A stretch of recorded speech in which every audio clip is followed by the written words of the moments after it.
gaisuwar ban girma. Duk tsawancin rayuwata ni mutum ne da na imani da ƙasarmu Najeriya. Na yi imani da cewa Najeriya za ta iya zama ƙasa ɗaya mai baiwa kowane ɗan ƙasa ko 'yar ƙasa damar yin fice ga al'amarinsa ba tare da bambanci ba.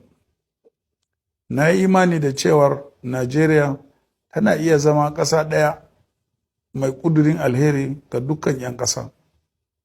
Wannan imani da nake da shi ya bani ƙwarin gwiwa haɗa hannu da sauran 'yan uwana 'yan Najeriya masu irin wannan ra'ayi domin mu kafa jam'iyyar mutanen demokuraɗiyya wato PDP, wadda muka yi wa ginshiƙi na haɗin kan ƙasa kuma muka gina ta akan tafarkin zumunci, gaskiya da kuma adalci ga kowane ɗan ƙasa ba tare da bambanci ba.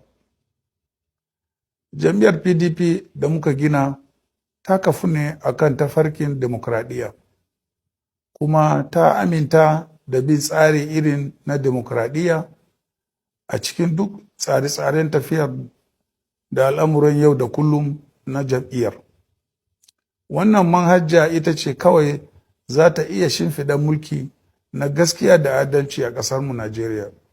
Yin haka ɗin shine tubalin ginin sahihiyar ƙasa mai haɗin kai wadda duk 'ya'yanta za su